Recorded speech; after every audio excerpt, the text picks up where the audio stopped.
Never seen a lame man walk. Never heard a dumb man talk. Never seen a blind man see. I promise you will change his name. Never seen a canceled debt. Never seen all the poor get fed. Never seen a prisoner set free. I promise you will change his name.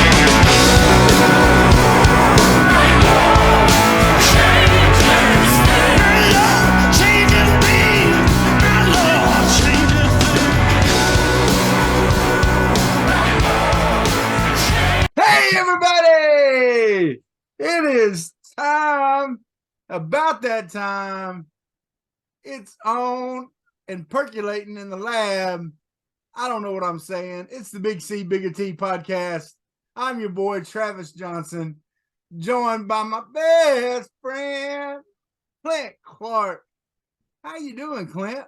Man, it was good, man. You know, you saying percolating. I on the scout team at Arkansas Tech, I was talking about it bidding. Wait, you played at Arkansas Tech?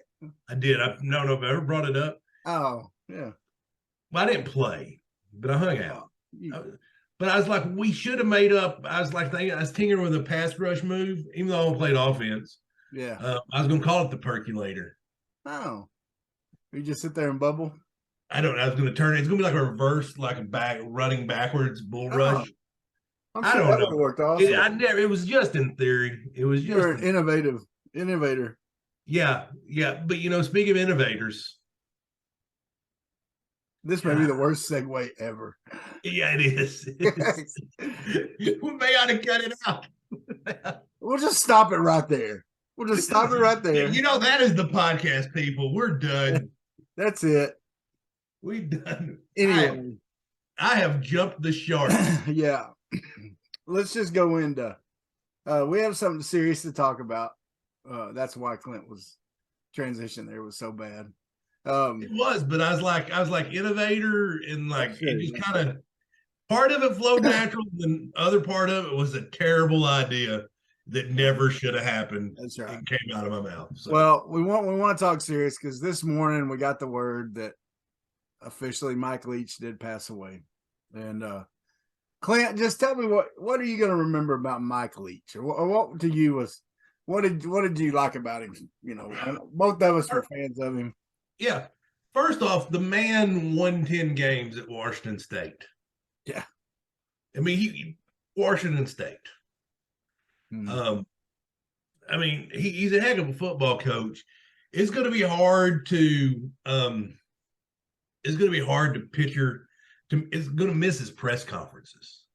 Oh, yeah. Because he'll have them press conferences like he'll talk football for 2 minutes and he'll talk NASA for 30 minutes. Yeah. Space travel, pirates.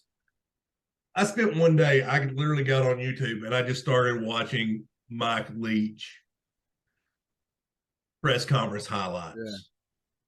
Talking about their fat little girlfriends. And yeah. Because we don't tell them what they want here, like their fat little girlfriends. Yeah. Man, it just he college football was better. We're having him in it. It really was. I know it didn't end the way he wanted it to at Texas Tech, but if there's ever anybody that came back and when they got their second chance made it right, it's Mike Leach.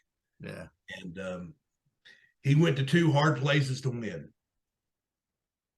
And that's it. He never went anywhere where it was easy. Look at his coaching career; he was at a lot of hard places to win. Yeah, Texas, Kentucky as a coordinator, and he got his start at some little old schools too. Well, of course, BYU is where he really learned a lot. But yeah, if you talk to me at all, a lot of people that listen to this are my friends, so we've talked sports and stuff. And during the coaching search, when we got Pittman, I did not want Leach here. Okay, I didn't want him to be my coach. Not because I don't respect him, and not because I don't think he's a great coach. I just didn't want somebody that it's going to be hard to recruit defensive players to your school because of the type of coach he is, because he's just mainly offensive oriented. Yeah. Same reason I didn't particularly like Petrino. and there was other reasons, but I mean, I thought, and we saw anyway, that being said, but I love Mike Leach. Okay. Oh, I mean, and I understand, I know enough about offensive football and things like that to know what he has added to the game. I'll never forget. I was thinking about this the other day. When I first heard of Mike Leach was when I first went to college at OBU, and I had some friends on the football team, and I had two of the football. I was real close to then the offensive coordinator and then also the defensive line coach, but David Sharp and Tom Murphy. I was pretty close to them. David Sharp, I was close to he's the athletic director now and everything. But anyway, I just remember hearing those guys talking about Valdosta State and this guy Hal Mummy that their offense was just killer, that was just blowing up the conference, and OBU and everybody else was just having a hard time playing them. And now I think y'all played them at Tech after Mummy had left, but they were still a solid team then. Yeah, I think maybe my freshman year, maybe like after that. I can't remember, but I mean, I think they were there till like 96 or something. It would have been, if it would have been, I wouldn't have been traveling. Not that I've never went to Valdosta anyway. Yeah. But yeah. But anyway, and then Mummy and him went up to Kentucky, and they got this quarterback named Tim Couch, and they were throwing, they said, Tim Couch, you're going to throw it 50 times a game. And that's what they did. They had an unbelievable offense. Well, then Leach went to Oklahoma, and then, of course, got the Texas Tech job. And all of a sudden, you start hearing about these Red Raiders and what they're doing, okay? And you see them beating some people they shouldn't. And you see his offense, man, and, he'd get out there, and he'd just have a little card. I mean, he looked like he was just hanging out, but he's calling this beautiful offense. And if you look at, you got Cliff Kingsbury, who's, their Cardinals aren't doing that great right now, but still, a guy that, reputable call, you got a lot of guys that came from his, came from his lineage. But like you were talking about those press conferences, Clint, one thing I loved about him was it wasn't just about football to him. Even though that's what he did, and he tried to do it the best he could, and he did so much for football, but he liked to talk about other things, and he would, and a lot of people thought it was silly and things like that, but I think a lot of it, he was just an inquisitive person too. And I think he knew people got a kick out of him doing all that because the guy was a lawyer. He had a law degree, and then he started thinking, man, I could probably figure this football thing out. And then I saw a quote where he said, I just knew I had to try to be a football coach. And I didn't want to go through my life and say I didn't try. So he did. Now, another thing you're hearing about him, and I think it was someone from Arkansas said this about maybe Pittman or somebody. I don't know who it was, but I thought I heard some.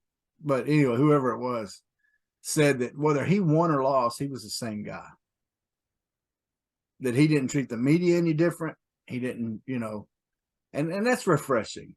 Yeah. And so, and he had one of the best cameos in TV. He did. He had a cameo on Friday Night Lights. Friday Night Lights, remember? Yeah. You've lost your inner pirate. Yeah. You're slinging your sword like this. Oh, God. You should be slinging your sword like this. You're slinging it like this. Anyway. It made no sense whatsoever. And, of course, Coach is sitting there going, who is this guy? It was so funny. He's literally confused. Yeah. Man, this is serious. I just feel for, I mean, he was 61. I lost my dad when my dad was 60. When we were younger, we thought 60 was old. That ain't very old. No, it's really not. And, I think what I heard, he'd been at a Christmas party earlier that day, doing fine. He's got wife and kids, and And then that football team, they're going to play in their bowl game. No, and they did say, they go, Coach Leach would have been mad at us if we didn't play. And where are they playing? At Tampa. They're going to the Outback Bowl. They're playing in a stadium that's got a pirate ship. Yeah. No, it's awesome. It's a fitting tribute. And I hope they don't have anybody. I think by now we're probably done with the opt-outs in the bowl game. And I think if they were going to have any opt-out, they'd want to stick around and play this one for Coach. Yeah. I'd want to stick. Yeah, I mean, for sure. Yeah. And man, he really adapted this year. You saw him adapt because, like, Arkansas went back. I mean, they kind of made that soft, defense against them, and just dared him to run the football, and he wouldn't do it. And this year, he's like, okay, yeah, that's right. He ran the ball a lot this year. He ran the ball a lot more than he had. And then Will Rogers still put up just crazy video game numbers in that offense still. Yeah. Especially he's going to be missed, man. He's going to be missed. And it's sad, but seriously praying for Mississippi State and his family and his former players. You got the Wes Welkers and Zach Thomas and some of those guys out there that played for him back in the day, there's a lot of guys that Michael Crabtree, he's had some good ones. So anyway, just wanted to say that. I know everybody's kind of talking about that, but anyway, Clint, it's that time, man. It is. It's the end of the football season. Yep. It's come and gone. Come and gone. A full 12 heart-wrenching games. Yeah, and we got to give out our awards.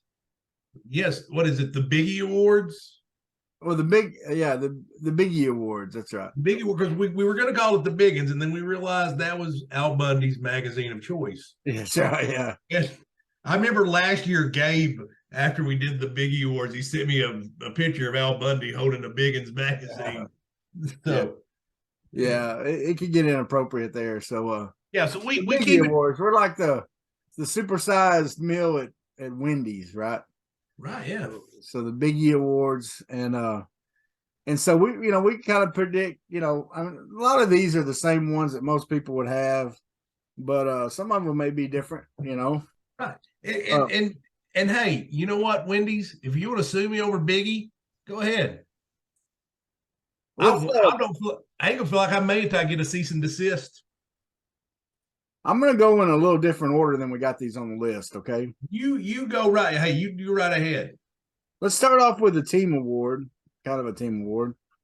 Clint, what do you say is the biggest win of the year? I think we won 6. A lot, there's a lot of disappointments and stuff. There wasn't much to pick from on the biggest win.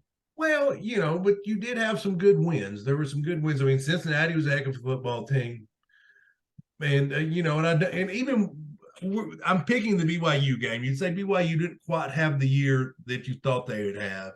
Yeah, but that being said, to go out to Provo, Utah, somewhere you've never been against the team you've never played, and BYU's a storied program, to go out there and win, that was an incredible win.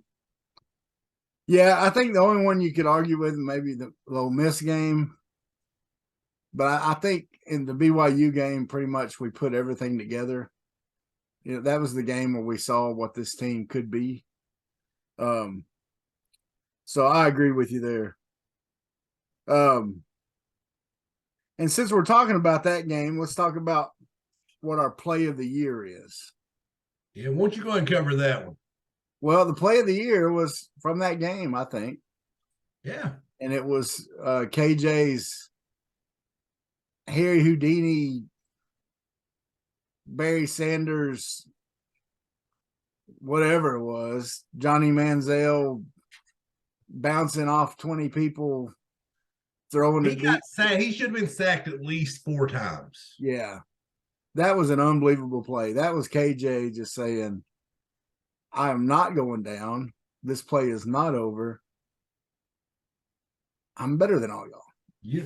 And you know what's crazy is I look at this year and last year's because I couldn't remember what all the awards were. And so I went and we'll share a note back and forth on iPhone. Mm-hmm. And so I was like, last year was Hayden Henry, his 4th and 1 stop against Texas, where he just met the guy on the hole.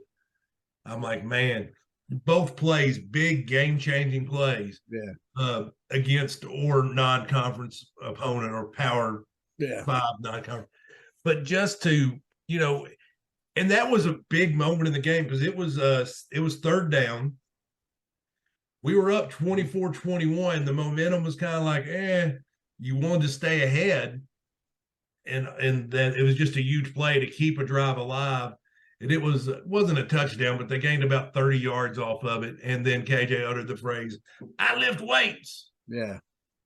That's right. All right, next. We'll do the surprise of the year. What player surprised us the most? There's maybe a couple we can put on here, but I think this one, you picked this one. I agreed with you. I think it's a good one. Well, if you listen to a lot of talk radio, especially early in the season, experts, the people, they're like me and you, Travis. Yeah. But they know just as much as we do. But they love to call in and hate on number 17. Yeah. Randy, number 17 shouldn't be on the field. Randy, 17. Yeah. And Hudson Clark was out there because he was their best option at cornerback. Mm-hmm. They had some injuries at safety, and then Hudson Clark moves to safety.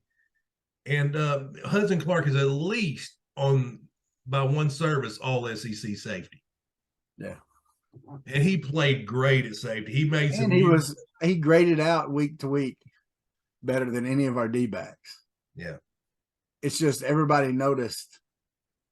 It's the Ahmad Carroll factor. You know Batman Carroll? Oh, yeah. People love to hate on Batman. He would get burnt, right? And so D-backs get burnt, and it's obvious when they do. And it's not always their fault, but it looks a lot worse sometimes because just the way the camera is. They're the last one chasing, and you think they're the one that messed up when it might have been someone else that messed up who was supposed to help. But anyway, Ahmad Carroll ended up going pro and having a pretty first round draft pick and having a really good career, or a decent career, So I think Hudson Clark, people they don't understand a lot of times. I think he's a lot better than what we give him credit for. Now, I will admit I wish his tackling was better, but I could probably say that about half our defense. So, but the thing is, he'll get there and he'll make plays. And so that's, and he gets in the right spot. All right. Now next we have our step up awards. These are players that we just saw step up and take a position or take, kind of take control of their own destiny out there on the field. On offense, I'll go ahead and do this one, Clint. You take it. I got to go with our boy Luke Jones. Yeah, and we had a different name down, and then when you suggested, I was like, man, you were so right. I mean, the guy, they tried to give that left tackle position to everybody else. Yeah. And he stayed in there and fought for it and kept it. Now, look, in the last couple of games, did he struggle? Yeah, our whole line struggled. Okay.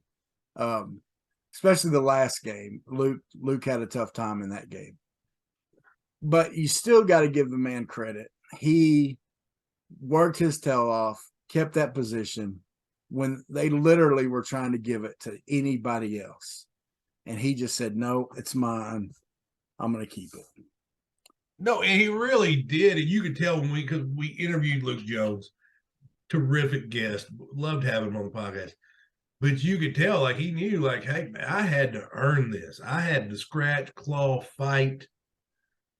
because I mean, it kept being like if you tune. I know you remember All Sports, like, well, Luke Jones over there. Everything think Crawford's going to beat him out. Well, they may put Limmer over there and move someone inside. Yeah. They may try Trey Knox at left tackle. I don't know. One of the freshmen. Yeah. Or the freshmen. He's got to beat them guys out. And no, Luke Jones held on the position. And man, yeah, he struggled against Missouri. But dadgummit, I don't know why. Why does Missouri and Mississippi State always seem to have 5-star defensive linemen? Yeah. Top round draft picks. It just the way they play against us anyway. Yeah. All right. So give us our defensive step up player. Well, imagine running scout team wide receiver and looking over and seeing so many injuries in the secondary, going, "Hey, coach, I know I was a 4-star wide receiver, and but I'll go over and play defensive back, help you out." Yeah. And then all of a sudden, earning freshman all conference, becoming a starter and a mainstay, and someone that they look at to say, "We can build the defense around this guy." Yeah. Quincy McAdoo. Quincy McAdoo, yeah. I hadn't forgotten his name, by the way, Travis. I wasn't stalling. I was just taking a while to get it out. Yeah. But no, I mean, has anyone ever stepped up? I mean, not only he stepped up to when the coach said, "Hey, I'll play a different position than what I'm playing if you need me to." Well, what was funny was they moved that Mbake because he had been doing pretty good on special teams. They moved him over there first because on the depth chart, he was below Quincy on the receiver depth chart. Yeah. And then Quincy's like, "Coach, I played defense in high school too. I played both ways. So if you need me, let me try corner if it gets me on the field." And that's what he did. That's stepping up. And so, and like you said, he's going to be a cornerstone of this defense going forward, I think. Oh, it's one of them deals. I mean, if you look at him and a couple of other younger players, I mean, it's an attractive position for a D coordinator, in my opinion. Yep. Now, here's a couple, we got some newcomers. Okay. And nowadays you got your regular newcomers and you got your transfer portal newcomers. So who would you say was our freshman of the year? Man, you're gonna make me do this again, aren't you? You're gonna see because I want to see if you can say his name correctly. Rashard Dubinion. Yeah. Yeah, there you go. No, and we debated, of course, Quincy and all this, and Quincy did get, he got a Biggie Award earlier, like 1 award ago. But so we're talking about Dubinion. We're like, okay, he's been there all year, and he got some valuable carries. He was able to get AJ Green and Rocket Sanders here and get them some rest. So yeah, I mean, he was just a solid hand. He was a solid hand at running back. He blocked well, caught the ball well out the backfield. You got to like what the future holds for that young man. He's got all the tools you need. And now transfers. This is where there was a long list. And, we could probably, a lot of times we go with the guy that's not necessarily the obvious, but I think you got to go with the obvious. You have to go obvious. That would be like voting for the 94 basketball MVP and not voting for Corliss Williams and not to go Captain Obvious on this one. We'd be doing the man a disservice. First team All-American. Consensus. Yeah. That means in 3 major organizations picked him as first team All-American.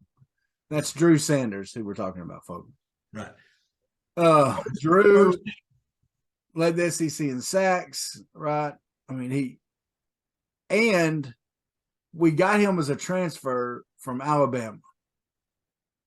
So that tells other kids from Alabama's and Georgia's, come to Arkansas, especially if you're not happy with the position they have you in, because they wanted him to be a hands down rusher. Yeah. And he knew. Well, I can see why. He was a phenomenal pass rusher. He wanted his future to be as a linebacker. And so we let him come in and say, "All right, you can play linebacker." And man, he just had a year and a half. I mean, I wish we had another year with him. I wish he was going to be around another year, but No,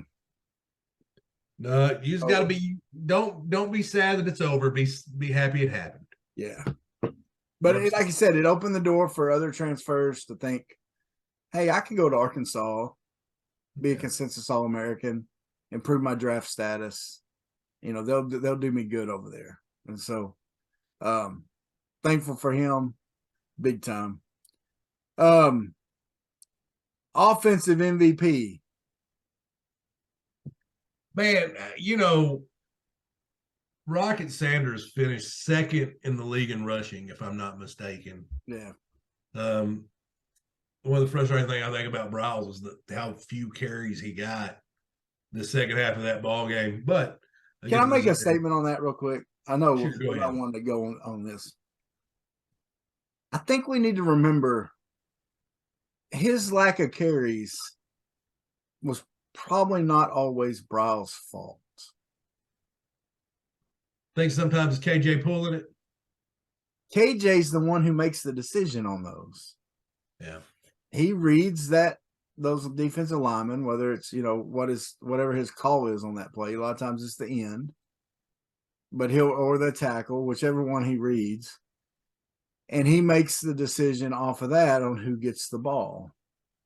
So Browse may have had a call thinking that they were going to give it to Rocket, and KJ reads it, not saying I'm not saying KJ's making bad decisions. Right, yeah. I'm saying KJ gets up there, and the way they're lined up, it's better for KJ to either hand it off or throw it instead of Rocket getting it. Right. Well, and they were stuffing him pretty good, so they probably obviously. I just wanted to say that because I don't think I've said that on here yet. Oh no, you're fine. And so no, you're fine. You just made me look. You made me look stupid on the podcast. No. But Browse gets I agree with you. I wish Rocket would have got the ball more. Right. No, it is what it is, and Browse gets a bad rap. Browse is a good offensive coordinator. Yeah. He really is. But But yeah, look. Don't worry, y'all. We're about to give KJ an award too, so don't. Yeah, y'all calm down. You may be yelling into your ear pods right now. Hey, Stu Clark, calm down. Calm down. I'm joking. Mom don't listen to the podcast. I can say whatever I want to about her. She'll never hear it. Yeah. All right, defensive MVP. We got to give that to Bumper, man. Yeah, I give it to Bumper, man. Man out there playing on 2 bad hips, bad back. Probably got turf toe and ingrown fingernail. And this may be a little bit of a career achievement award, but he ends his career the leading tackler. School history, beats out Tony Bua. I mean, you gotta by far defensive MVP. I mean, you can give it to some other guys, but I just I really like, you got to say Bumper. Yeah. Are there 2 guys that better represent Arkansas football than Tony Bua and Bumper Pool? Oh, yeah. Yeah. I mean, that's the 1-2 on your list. And there is not Grant Morgan. Grant Morgan. Well, Grant Morgan, too. Yeah. I'm not sure how high Grant is on the list. I mean, he only had really 2 solid seasons of playing a lot. No. Yeah. I'm not saying stat wise. Yeah. I'm just saying, if you someone to represent Arkansas football.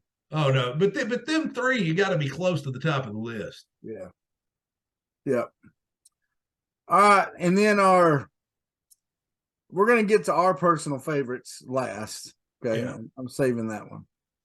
But the team MVP, the face of the franchise himself, gotta be KJ Jefferson. The season went how KJ went. Yeah. And I'm going to say KJ, the only game that I feel like was bad that was his fault might have been the A&M game where he had slightly an off game. I think he was hurting in that game.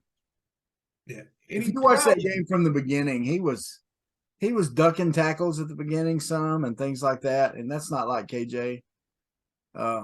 No, KJ, but the season went as KJ went. When KJ was full go, this team was full go, and it was good. We said at the beginning of the season that it would go as well as KJ made it go. And KJ played hurt, he played tough, but even KJ, not 100%, was by far our best option at quarterback. Yeah. And he played like it. And I think these transfer receivers looking in, you're going to get to come in and play a season with KJ. Yeah. It's attractive. Yeah. All right. So now here we are. Personal favorite. Big T, I'll go ahead and give me your personal favorite, then I'll give you mine because I just flapped my gums. Well, here's the deal. We're gonna be unapologetically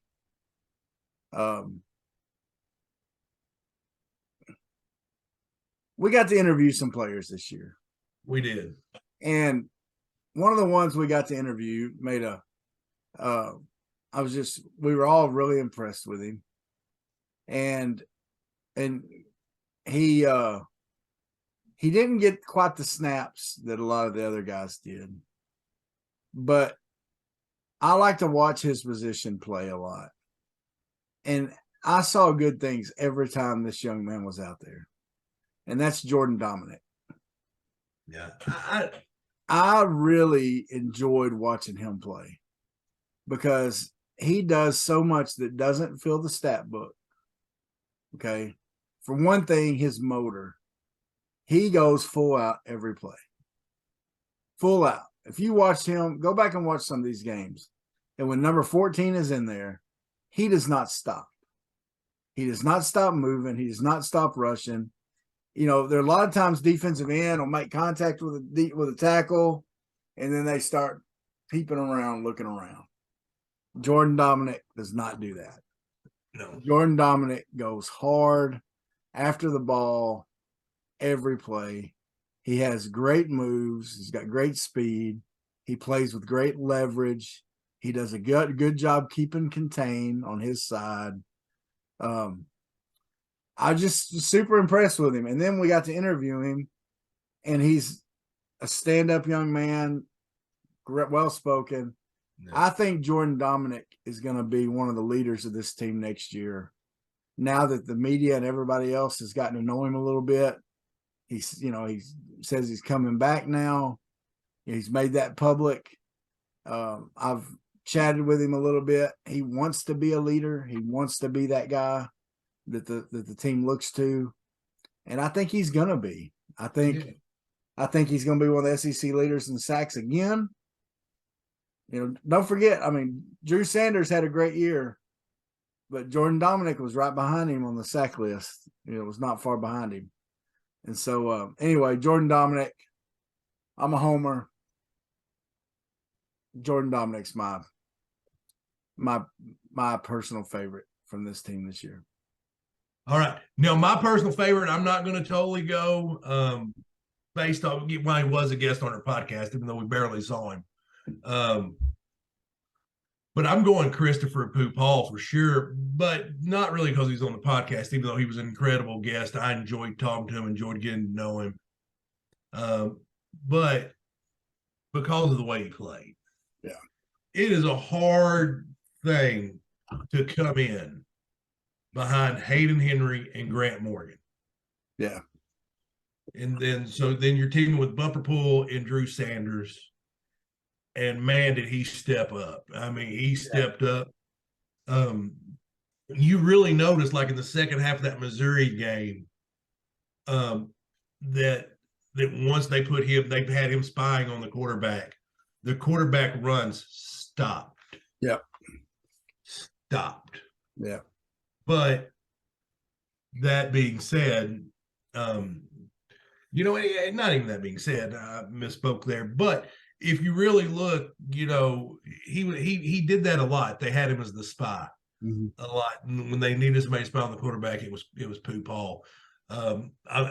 If he had been in and Bumper was playing as hard as he could on that one scramble against Alabama, we may be talking something totally different a lot of the season. because I think he makes that tackle.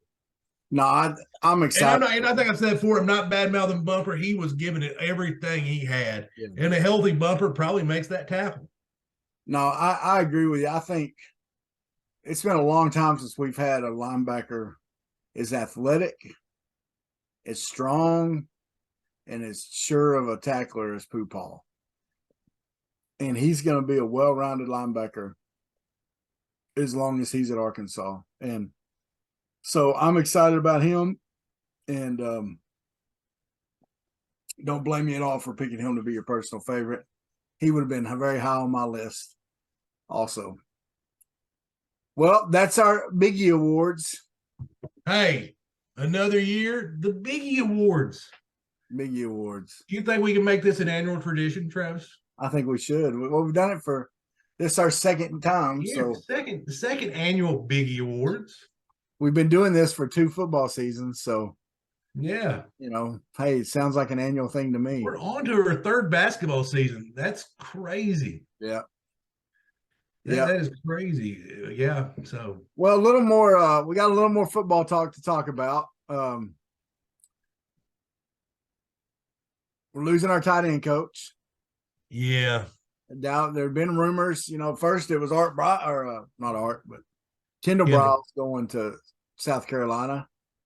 And then that never panned out. And so then all of a sudden, Dow Loggins is now going to South Carolina. South Carolina, there's some people that are excited about him and some people not so excited about him there. I think he's going to do good. I really do. I thought he was going to be there apparent at Arkansas. Can't blame the guy for going ahead and taking a job though once one comes up. And like it did an SEC school. But I think, a lot of people dog his pro career, but you got to remember who he was working with. Okay. He was at the Jets. He was at Chicago. He was at Tennessee. But you got to remember, Tannehill became a quarterback under him. He helped Tannehill become, and Tannehill's still a starter in the league. Yeah. Okay. Jay Cutler had his best years under Dow Loggins. Of course, Jay Cutler had Alton Jeffrey to throw to at that time. They haven't had a receiver since Alton Jeffrey. I don't even think they've had a receiver. They don't even line them up in Chicago anymore. They just leave those spots empty. But so I think Dow's going to do good. But then the saddest thing to me, the saddest portal entry to me, Clint. Oh, I know. Later that day, Trey Knox. Yeah. A guy that we've been banging his drum on here.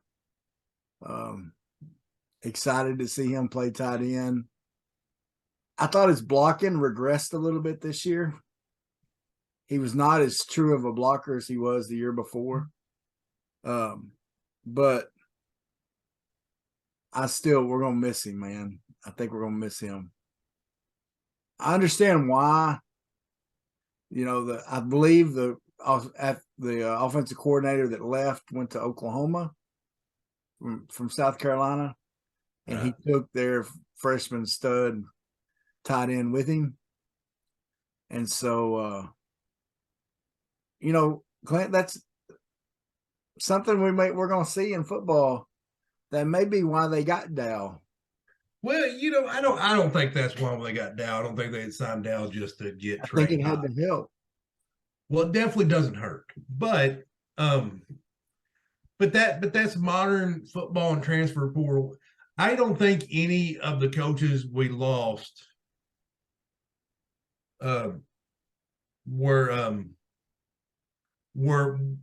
concerning, if that makes any sense. Nothing that happened to me is concerning. And I'll tell you why. I'll be honest with you. I was ready to see some new blood on defense. No, and I know you were. But I think, but you look at Barry Odom left for a head coaching gig. Barry Odom was not just going to walk right back into a Power 5 gig. He just wasn't. He's going to have to find him a Group of 5 school that won't take Especially if a he's got the 100-something rated defense in the Right. next, or whatever it was. I don't know, or pass defense. Sorry. Yeah. So even at that, I mean, I think he'd have probably had a better. His defense has obviously seemed better the last 2 years, but he's respected defensive coach. And he wasn't a dumpster fire at Mizzou. No. He wasn't great, but he wasn't. I consider a dumpster fire. Yeah. So he but he got promoted. Dale Loggins got promoted. It's not like people are like leaving. And most of the guys. The rumor is that Shearer will leave, the linebacker coach. We're gonna miss. But he would also be getting promoted. Like they're thinking he may go to UNLV as the D coordinator. Yeah. You know, and he might do it. I don't know. I don't know if Pittman could promote him to defensive coordinator and it'd be accepted and people be happy about it. No. And of course, there's rumors out there about different defensive coordinators. Really don't. There's some interesting names. I don't think there's anyone that's. We still don't know yet on that. But as this team gets ready for Kansas, it's going where they're going to look different in the Liberty Bowl. They were going down the list on Drive Time Sports on the way home about how Kansas has 7 players in the portal. I don't think they've got anybody that's sitting out for going pro. Yeah. Which we do. We've got Stromberg, Sanders, Hazelwood out. And then we got 2 really big targets, with Knox and Keytron Jackson in the portal. I mean, it goes back to the discussion that we had last week, where it's like, it was the point of the bowl games. Yeah. I mean, it's just. Yeah. Well, kind of changed the subject a little bit. We had some sad news in basketball. Oh, man, yeah. Trevon Brazile out for the season. Man, you got to hate that. That guy was looking so good. He's so athletic. Just that stretch 4, stretch 5 type player. Could shoot outside, could dunk like a beast. I mean, he only played a few games. He's already got the dunk of the year. I mean, that was just nasty. Dude, if you have Magic Johnson tweeting out at your dunk, it's. Did you see there was some NBA show where they showed it on TV to Vince Carter? Oh wow, yeah. And Vince Carter's reaction was just like, oh, he couldn't speak. Dude, okay, first off, this is totally off topic here, but we do that here. Yeah. How excited. And I know neither one of us are big NBA fans. I keep up with it a little bit, but not a lot. But remember, I don't know how old we were, but you remember when Vince Carter said, okay, I'll do the dunk contest, and how excited you were. Yeah. Everyone's like, oh. Because the dunk cast had lost its luster from, Dominique and Jordan. And then with Vince Carter, you're like, okay, everybody's going to watch this one. Man, I was a big Vince Carter fan. Oh, man, he could ball. Because I became a fan of his whenever I watched the McDonald's All-American dunk contest. And Kobe had just done that under the leg dunk. I guess it was in a dunk contest when he was like a rookie or something. And he did it when Kobe did it. He ran from like halfway down like toward the locker rooms. Like he ran from off the court, to be able to get it up enough speed to do it. In that gym where they play the McDonald's All-American game, people are sitting up to the edge of the court. And so Vince Carter had to do it from inbounds, is all the steps he got before he dunked it. and he went baseline and threw it under his leg and dunked it as a 17-year-old. And I was like, this guy's good. Yeah. And so I became a North Carolina fan because I followed him. Yeah. But so anyway, would you agree with this statement? And I have not thought about this. Is Vince Carter the best in-game dunker of all time? In-game. Man, it's hard because you got Jordan. Because Jordan put some on, and you got Sean Kemp. And Sean Kemp didn't do fancy dunks. Yeah. But Sean Kemp about ripped the rim off every time he did it. And I think he got another woman pregnant every time he dunked. Dude, so he famously has kids in every NBA city.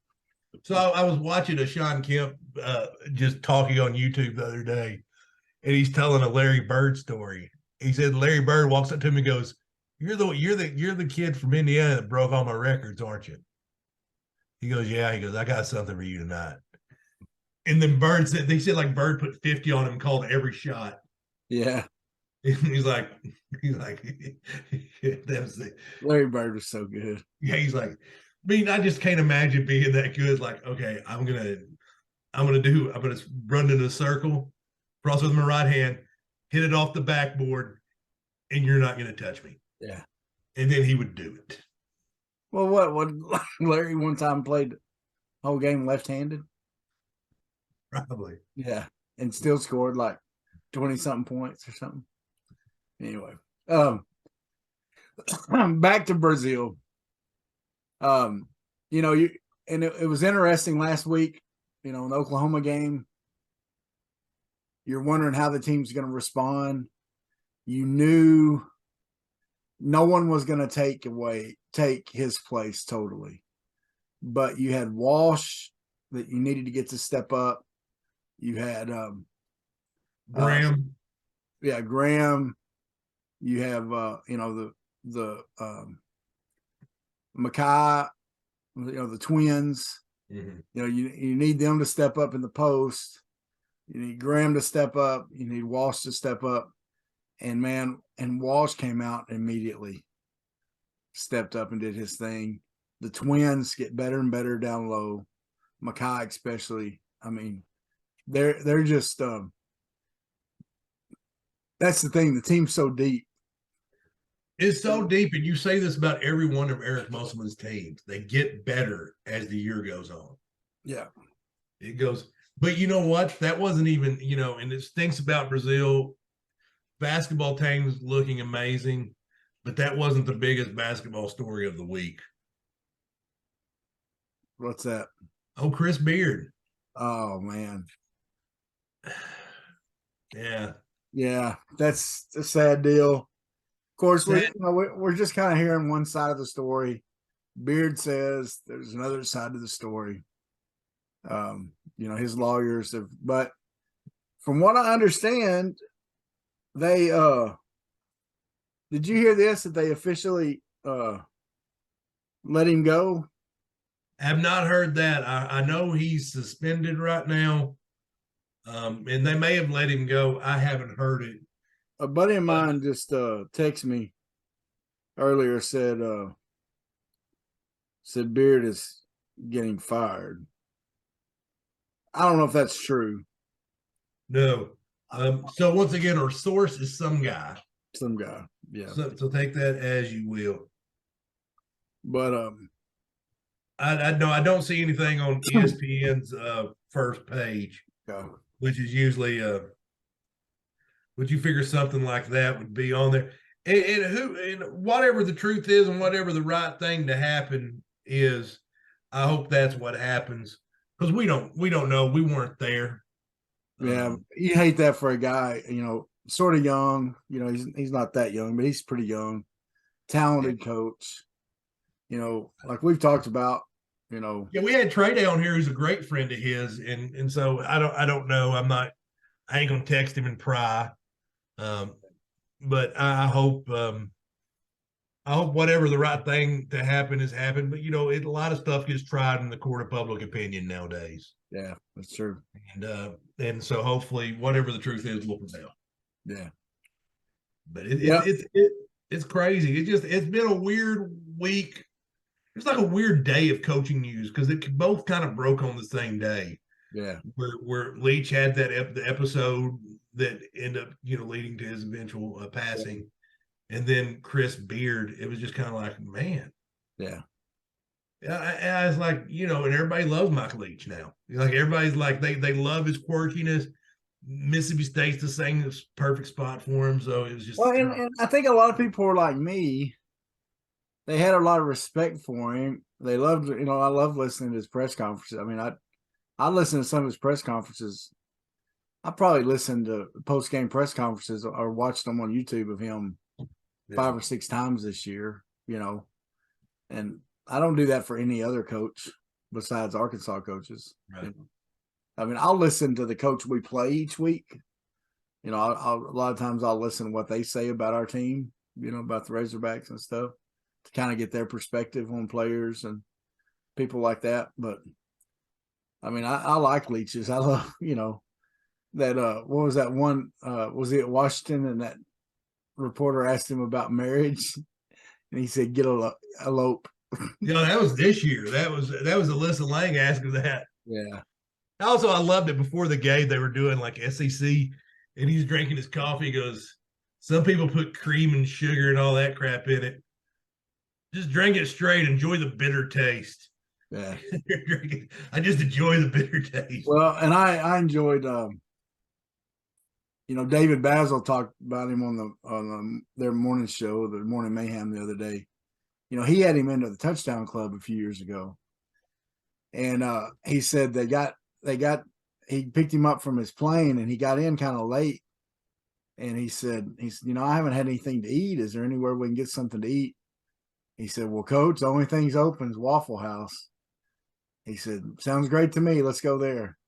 And so they went to Waffle House, and he said that he just kept asking David questions about his life and things. And David told him about working with Jennings Osborne and about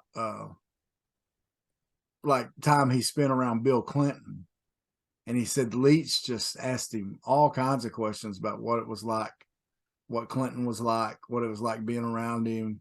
Yeah. He's just an inquisitive guy. He just liked to hear, he just liked to learn, And so I thought I think he liked getting off, and I was sitting here thinking on the podcast, I think he liked getting off on these tangents and talk about weird things. Because if you think about like all the SEC coaches, if I told you, okay, you're going to have to sit down and have a conversation with one of these guys. It can't be Sam Pittman because we're going to correlate him. Yeah. So, and you're not allowed to talk football. Oh, it'd been Leach in a heartbeat. It would have been Leach. Like, you're going to talk football, like, okay, I'm talking to Saban. But it's like, I think I still would have talked to Leach because I don't think Saban's going to tell you anything.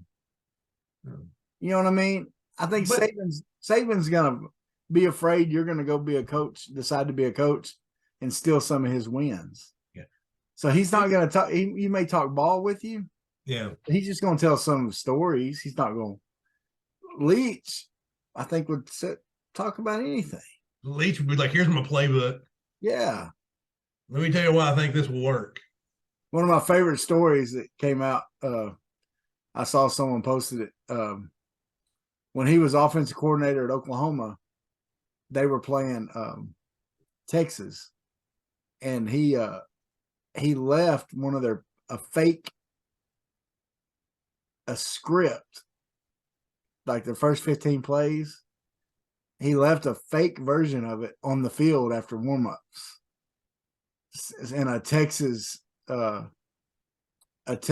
like GA or somebody found it and gave it to their defensive coordinator, and their defensive coordinator was looking at it and calling his defenses according to that script, and it was a fake script. They ran totally different plays, and Leach planted it they didn't find out till years later.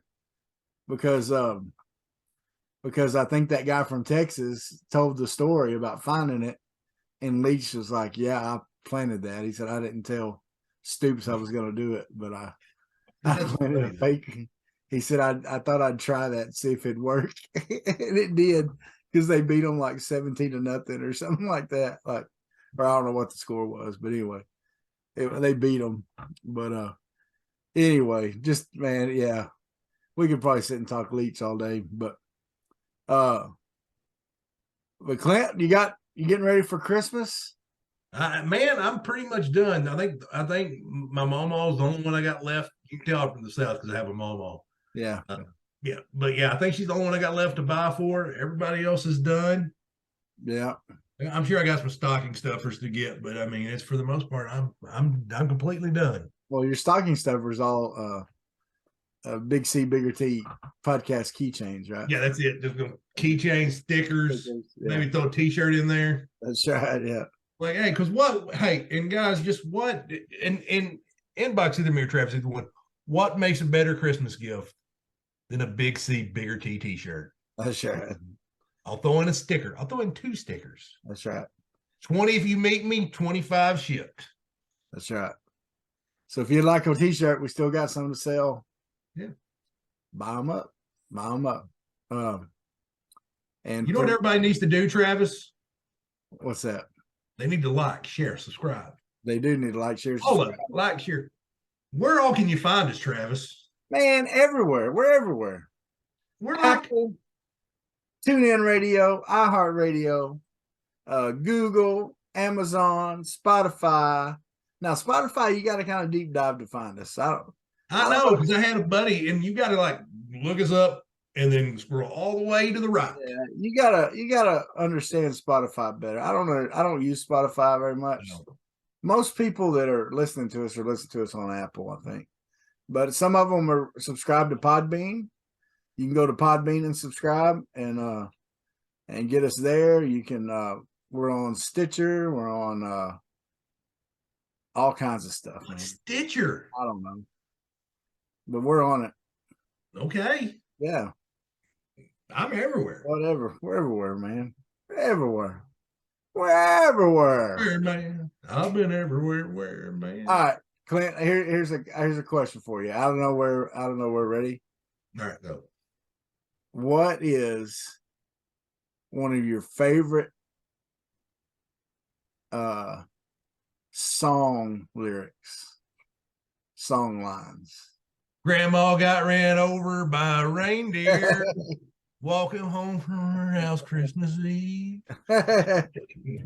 You might say there's no such thing as Santa, but as for me and Grandpa. All right, so you went straight Christmas on us. Huh? I heard it playing in the background earlier, so I was like, hit him with a little Grandma got ran over by a reindeer.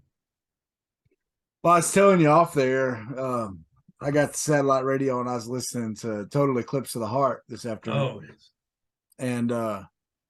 And you know, I've heard that song a million times. I love that song. But the line that I don't guess it ever really clicked with me, but it's such a good line. She says, I'm always in the dark, living in a powder keg and sending out sparks, something like that. That's just a good line. It's one of those that makes you think. By the way, if someone would have told you 30 years ago, you're 16, you're just driving. Yeah. What's sad is that I literally just realized that was 30 years ago. That was, yeah. Like, I mean, I'm like an old person to me back then. Yeah. From being 16 again. But anyway, if they told you, like, look, there's free radio, or you can pay whatever it is you pay. You'll be paying for radio. You can get it for free, but you're going to pay for it because you can get it with no commercials. Oh man, I'm gonna listen to these mix tapes. Yeah, the rest of my life. These cassettes. I'm gonna be making these mix cassettes that I'm recording songs off Power 92 jams, so I can listen to them in my truck. Travis, did you ever make a girl a mixtape? Probably, yeah. I probably did too. Yeah, but it's probably. I don't remember, but I won't put it past me. I probably did because I was big in the mixtape thing. Yeah. Yeah, I would sit and listen to the radio and catch songs on the radio and record them, and then I would also CDs, record them off CDs yeah. So I was probably cheesy enough to do that. It never worked for me. It's kind of obvious, but their loss. Their loss. That's right. Well, y'all and keep in mind, Travis is on Farmers Only, ladies. Or you can just inbox me and I'll get the message right to him. Yeah.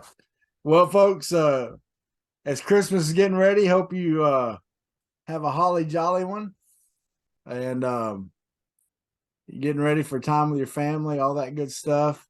We're going to keep pushing these things out here, so we'll be around Christmas and New Year's and all that kind of stuff. So like and share, as we said earlier. Thank you for listening to the Biggie Awards. Hope you enjoyed it. God bless. Peace out. Sweat, work, filthy, dirt, harvest, hurt, kingdom come. Sweat, work, filthy, dirt, harvest, hurt, kingdom come. Listen, that's why I sweat when I work. My hands get filthy down in this dirt. Won't see no harvest till I hurt. Crying your kingdom come. Listen, I wake up in the morning, I bow my head to pray. Mama told me if I don't, ain't nothing gonna change. These prayers breaking up hard drive so I can sow the seed. Ain't afraid of no aches and pain. Lord knows I gotta follow his lead. That's why I sweat when I work. My hands get filthy down in this dirt. Won't see no